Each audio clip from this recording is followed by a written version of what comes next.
പച്ചപ്പ് വച്ചുപിടിപ്പിച്ച് നാടിനെ ഹരിതാപമാക്കുന്നത് പോലെ പ്രധാനമാണ് പ്ലാസ്റ്റിക് എന്ന വിപത്തിനെ മണ്ണിലടിയാതെ നാടിൻ്റെ പടികടത്തുന്നതും. നമ്മുടെ നാട്ടിൽ നിന്നും ഹരിതകർമ്മസേനയുൾപ്പെടെ ശേഖരിക്കുന്ന പ്ലാസ്റ്റിക്കുകളെല്ലാം എന്തു ചെയ്യുന്നു നോക്കാം. റീസൈക്ലിംഗ് ചെയ്യാൻ കഴിയാത്തതും അല്ലാത്തതുമായ പ്ലാസ്റ്റിക് ഉണ്ട്.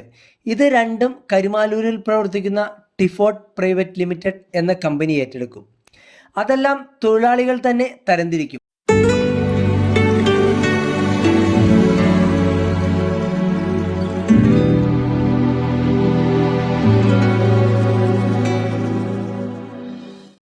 റീസൈക്ലിങ്ങിന് സാധിക്കുന്ന കുപ്പികൾ ഉൾപ്പെടെയുള്ളവ തിരഞ്ഞെടുത്ത് കെട്ടുകളാക്കി റീസൈക്ലിംഗ് യൂണിറ്റിലേക്ക് കൈമാറും.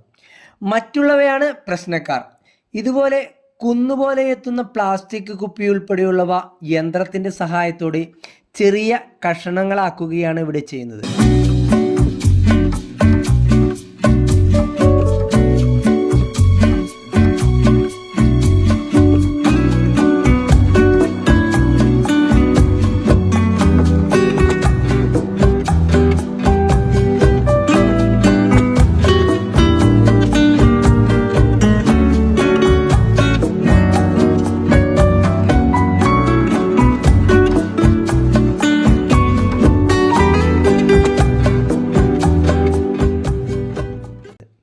അതെല്ലാം 800 കിലോഗ്രാം വരെയുള്ള വലിയ കെട്ടുകളാക്കും.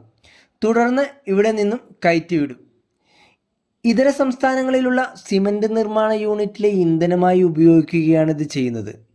ഇങ്ങനെ ഒരു നുള്ളു പ്ലാസ്റ്റിക് പോലും ഭൂമിയിൽ വീഴാതിരിക്കാൻ ശ്രമിക്കുന്ന ഇവരും ഭൂമിയുടെ കാവലാളല്ലേ.